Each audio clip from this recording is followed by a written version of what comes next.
January 27th, 2025. In a single day, $1 trillion gone. The biggest one-day wipeout in stock market history. Nvidia alone lost almost $600 billion. The value of entire countries erased before lunch. And the weapon behind this massacre? Not a war, not a virus, not a banking collapse. It was an app. A free app. Built by a man almost nobody in America had ever heard of. A 40-year-old from a tiny fishing village in southern China. Think about that. Silicon Valley spent $500 billion building the future of artificial intelligence, and this one man matched them for the price of a house in California. How? How does that even happen?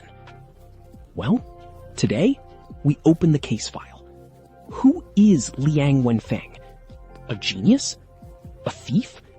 A weapon of the Chinese state? Or something far, far more interesting? This is the story of DeepSeek, the side project that broke Silicon Valley. Emergence of DeepSeek now putting pressure on the U.S. tech names. It's super impressive. I think we should take the development out of China very, very seriously. DeepSeek just taught us that the answer is less than people thought. You don't need as much cash as we once thought. Can you imagine how annoying it is to see you build your house for $50 million and a guy next door builds the same house for $700,000? That's got to be frustrating. What be a wake-up call for our industries that we need to be laser-focused. That necessity is the mother of invention. In December 2024, a small Chinese startup shocked the AI world with a You just heard them. Wall Street veterans, Silicon Valley insiders, all saying the same thing. Take this seriously. But here's what's strange.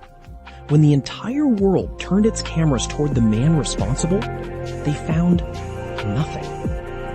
Evidence file number 1. The suspect himself. Because the man at the center of the biggest tech story of the decade is a ghost. No TED Talks, no podcast tours, no Twitter wars. While American AI CEOs practically live on camera, Liang Wenfeng has given exactly 2 interviews in his entire life. When he became famous overnight, even Chinese state media struggled to find photographs of him. But people who know him describe something curious. A rival fund manager put it like this. He can talk for hours when a topic interests him. And when he suddenly goes silent, which happens a lot, he's not being rude. He's thinking. Remember that detail, because this entire story is about a man who thinks, while everyone else talks. So who is this silent man? Let's rewind the tape all the way back. 1985.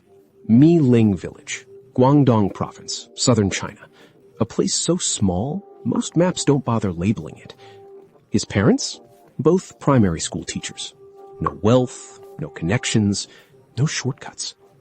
But China was changing fast. The old guaranteed state jobs were disappearing. Market capitalism was arriving. And every parent in that village pushed their kids toward the only escape route left. Education. And this kid was different. While other children played outside, he solved math problems for fun. His high school teacher still remembers him, the clear number 1 in a class of 50. A quiet boy with a terrifying talent for numbers. At 17, that talent earned him a seat at Zhejiang University, one of the most competitive schools in all of China, studying electronic information engineering. But somewhere in those years, a single idea infected his brain, and it never let go. What if mathematics could predict money? And that idea was about to be tested in the worst possible moment in modern history. Liang graduated straight into the 2008 financial crisis. Markets were burning worldwide, fortunes vanishing, careers destroyed before they began. But while everyone else panicked, Liang and his college friends saw something else. A laboratory. They began testing trading algorithms, computer programs making buy and sell decisions based purely on mathematics. No emotions, no fear, no greed. Just numbers. And it worked. By 2015, he co-founded a hedge fund called Highflyer, built on one radical idea: let artificial intelligence make the trades. By 2021, Highflyer was managing over $10 billion. Let that sink in. The teacher's son from a fishing village was now quietly one of the richest quantitative traders in all of China. And outside the world of finance, absolutely nobody knew his name. Which, as you're about to see, is exactly how he liked it. Because right here, the story takes its first strange turn. Around 2021, Liang started buying something. Quietly, methodically. Graphics processing units. Nvidia GPUs. Thousands of them. Now, pay attention to the timing. This was before ChatGPT existed. Before the AI boom. Before the United States banned high-end chip exports to China. While the world still saw GPUs as gaming hardware, Liang was stockpiling them like gold before a war. His colleagues thought it was eccentric. One investor later admitted, quote, "We didn't take him seriously." Then, in 2022, the export bans slammed shut. Chinese companies were suddenly locked out of the world's best AI chips. Game over, right? Except, Liang was already sitting on a mountain of them. So, was it luck? Was it vision? Or was it something else? Whatever the answer, when the AI race officially began, the ghost from Guangdong was already at the starting line, with a full tank. Evidence file number 2. The side project. In 2023, at the absolute peak of his success, Liang did something that made zero sense to anyone around him. He stepped back from the $10 billion money machine to chase a science experiment. He took his GPU mountain, a handful of researchers, and founded an AI lab called DeepSeek. And listen, everything about it broke Silicon Valley's rulebook. No business model. Seriously, DeepSeek barely even tries to make money. No celebrity hires either. Instead of poaching famous engineers with million-dollar packages, Liang hired fresh graduates, PhD students, young, hungry, unproven. His hiring filter wasn't experience, it was curiosity. And in one of his rare interviews, he said something that should be printed on every office wall in the world. Innovation requires as little intervention and as little management as possible. Give people responsibility. Let them fail. Silicon Valley laughed at all of this. A hedge fund guy, some students, and a pile of chips? Cute. They stopped laughing in December 2024. December 2024. DeepSeek quietly releases a model called V3. No press conference, no hype video, just numbers. And the numbers made no sense. V3 was trained on roughly 2,000 weaker, export-legal Nvidia chips, the hand-me-down hardware China was still allowed to buy. Total reported training cost? $5.6 million. Now let me give you the context that made jaws hit the floor across Silicon Valley. Anthropic, the makers of Claude, said building a frontier AI model cost between $100 million and $1 billion. Meta had announced plans to spend $65 billion on AI. OpenAI was burning billions every single year. And this unknown Chinese lab just matched top-tier performance in coding, mathematics, and reasoning for the price of a nice apartment in San Francisco. Imagine spending $50 million building your dream house, and then the guy next door builds the exact same house for 1% of the price. That's not competition. That's humiliation. But V3 was just the warning shot. The killing blow came 1 month later. January 20th, 2025. DeepSeek releases R1, a reasoning model. The kind of AI that doesn't just answer, it thinks through problems, step by step, and shows you its thinking. Its performance? On par with OpenAI's premium model, the one that costs $200 a month. Except R1 was free, completely free, and open source, meaning anyone on Earth could download the actual model, study it, modify it, build their own version. Within days, DeepSeek became the #1 app on Apple's App Store, dethroning ChatGPT itself on its own home turf.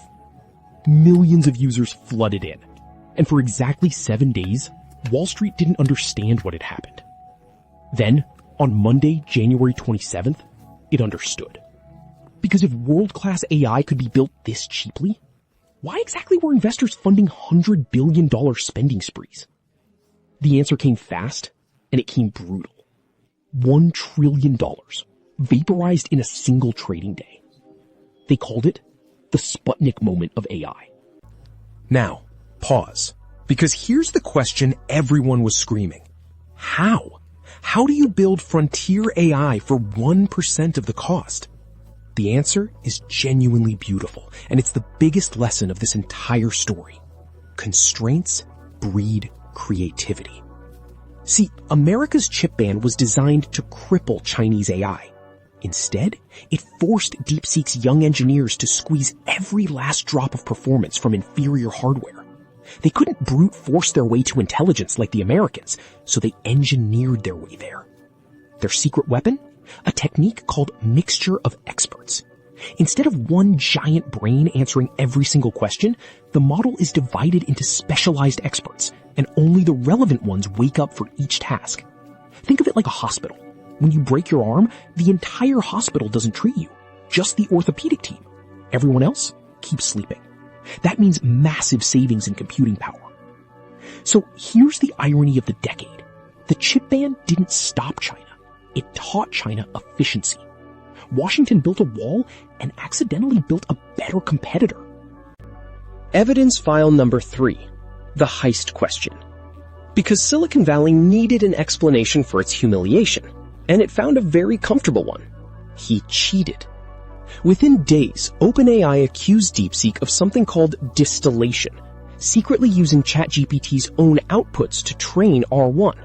In simple terms, copying their homework, feeding OpenAI's answers into their own model until the student learned to imitate the teacher. And look, maybe they did. Researchers even found R1 sometimes claimed to be ChatGPT. Suspicious? Absolutely. But hold on. Let's rewind this tape too. OpenAI, the company crying theft, built its entire empire by scraping the entire internet. Every book, every article, every artist's life work, every line of code on GitHub, without asking a single soul. And their philosophy back then? Ask forgiveness, not permission. So the company that took everything from everyone was now furious that someone allegedly took something from them. The internet found this absolutely hilarious. Even Washington couldn't keep a straight face. But jokes aside, the accusations kept piling up. And that brings us to theory number 2, the chips. Officially, DeepSeek used a few thousand weaker, export-legal GPUs. But whispers in the industry tell a different story. Analysts claimed the real number was far bigger, tens of thousands of high-end chips, acquired quietly before and maybe even around the bans. Remember that GPU mountain from 2021? Suddenly it looked less like luck and more like strategy. And then, theory number 3, the one that changed everything. The state. In early 2025, cameras caught something remarkable. Liang Wenfeng, the ghost who avoided every spotlight on Earth, shaking hands with Xi Jinping himself. The recluse from the fishing village now sat at the right hand of the most powerful man in China. Weeks later, OpenAI formally told the US government that DeepSeek was, quote, state-subsidized, state-controlled, and recommended banning Chinese models entirely. Coincidence? Maybe. But in this case file, the question mark just got a lot bigger. Evidence file number 4, the Empire Strikes Back. Because America was not going to take this humiliation quietly. First came the money. $500 billion. Project Stargate. The biggest infrastructure bet in the history of technology. Data centers the size of cities. A declaration that America would win this race by sheer, overwhelming force. And then came the bans. Italy, Australia, South Korea, Taiwan, India's finance ministry, the Czech Republic, and at least 17 American states, all blocking DeepSeek from government devices. Security researchers tore the app open, and what they found was disturbing. Hidden code linking the app to China Mobile, a state-owned telecom already banned in America for military ties. Then Cisco ran DeepSeek through safety testing, attacking it with jailbreak prompts designed to make AI do dangerous things. DeepSeek failed. 100% of them. Every single one. A congressional report went even further, calling DeepSeek a, quote, covert instrument of espionage. But here's the twist nobody talks about. All of those bans, every single one, covers government devices only. You, me, anyone watching this video, we can still download DeepSeek right now, this second. The most quote-unquote dangerous app in the world is one tap away, and hundreds of millions of people have tapped. Think about what that means. Your questions, your documents, your late-night conversations. Under Chinese law, companies must hand over data when the state demands it. No court to appeal to, no warrant required. So every government banning it for their own employees while leaving citizens completely free to use it is quietly admitting something uncomfortable. They can protect their secrets. They can't protect yours. That's not a conspiracy theory. That's just the fine print nobody reads. Meanwhile, what was DeepSeek doing during all this chaos? Here's where the story gets really interesting. The whole world was waiting for their next move, a model called R2, the sequel to the earthquake, expected mid-2025. Everyone braced for impact, and it never came. Weeks passed, months, nothing. The critics started celebrating. See, DeepSeek was a fluke, a one-hit wonder. But the truth, according to industry reports, was far more fascinating. Liang Wenfeng, the perfectionist, personally killed the launch. The model wasn't good enough, not by the market standards, by his standards. And there was another problem, a serious one. Chips. The export bans were finally biting. China simply couldn't get enough advanced hardware to train the next monster model. The empire's wall was finally working. Or so it seemed. Because in January 2026, DeepSeek did it again. Not with a product, with a paper.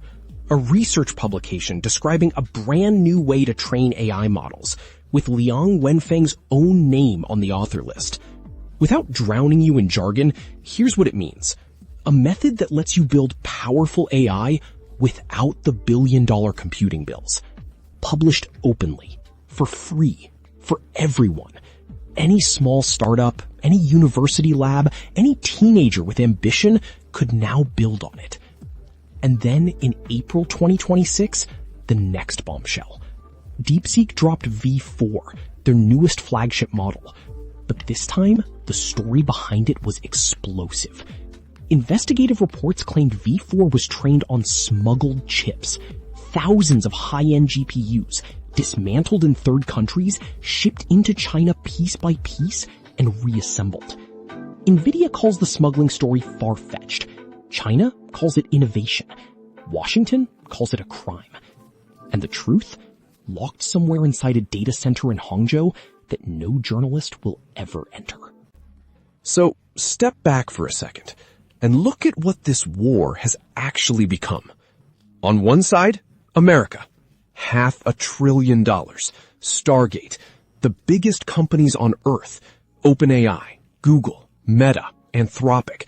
Burning oceans of money in a race for pure power. On the other side, China. Locked out of the best hardware and answering with efficiency, open source, and sheer engineering cleverness. This is no longer a competition between companies. It's a collision between superpowers with completely different philosophies. America says, AI is too dangerous to be free. Pay us. Trust us. We'll keep you safe. China, through DeepSeek, says, here's the model. It's free. Do whatever you want. And here's the uncomfortable part. For the developing world, for students in India, startups in Africa, researchers in South America. The free Chinese model isn't propaganda, it's opportunity. That is how you win hearts and minds, not with speeches, with gifts. And through all of this noise, all of this chaos, the man himself said almost nothing. But in one of those two rare interviews, Liang Wenfeng revealed exactly why he's doing this. And honestly, it might be the most important quote in this entire story. He said, "For 30 years, Chinese companies have been used to taking technology invented elsewhere and just monetizing it through apps. But that isn't sustainable. This time, our goal isn't quick profit. It's advancing the technological frontier itself." And then he asked a question that should haunt every boardroom. Why is Silicon Valley so innovative? Because they dare to try. When ChatGPT launched, China lacked confidence in frontier research. But innovation requires confidence, and young people have the most of it. Read between those lines. This was never just about building a chatbot. This is a man trying to change the psychology of an entire nation. The verdict. When Liang Wenfeng went home for Chinese New Year, his village gave him a hero's welcome. Crowds in the streets, banners with his name, fireworks. His childhood friend told the Financial Times, quote, "We all grew up in the same village. We are so proud of him." David had fought Goliath. So, who is Liang Wenfeng? Let's review the evidence. A mathematical genius from a village nobody's heard of? Confirmed. A recluse who gave 2 interviews while rewriting the global balance of power? Confirmed. A man whose company may or may not have used borrowed homework, gray market chips, and state connections? The file remains open. But here is the one verdict we can deliver. Before DeepSeek, the world believed frontier AI belonged only to those with billions of dollars, armies of PhDs, and warehouses of supercomputers. One quiet man from a fishing village proved the entire world wrong. For $5.6 million. And before we close this case file, let's talk about what this story actually teaches us. Because these lessons apply whether you're building a company or building a life. Lesson 1. Talent plus obsession beats privilege. A teacher's son with no connections out-engineered trillion-dollar giants. Your starting point is not your ceiling. Lesson 2. Constraints breed creativity. The chip ban was supposed to destroy Chinese AI. Instead, it forced a level of efficiency that broke the market. When you can't outspend your competition, outthink them. Lesson 3. Silence is a strategy. While everyone else fought for attention, Liang built in the dark for years. The loudest person in the room is rarely the most dangerous one. And lesson 4, maybe the biggest one, bet on young, hungry, curious people. DeepSeek wasn't built by superstar veterans. It was built by fresh graduates nobody else wanted to hire. Experience tells you what's impossible. Curiosity never got the memo. So, hero, thief, or weapon? Maybe the honest answer is, it depends on which side of the Pacific you're standing on.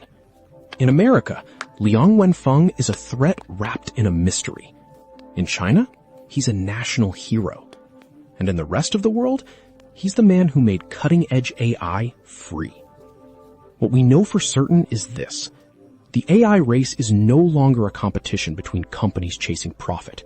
It's a collision between superpowers, fighting for the most important technology in human history. The walls will get higher. The chips will get scarcer. The stakes will get bigger. And somewhere in Hangzhou, a quiet man who loves mathematics, who gave exactly 2 interviews, and who broke Silicon Valley with a side project, is already working on the next move. Case closed? Not even close. Thanks for watching, and I'll see you in the next investigation.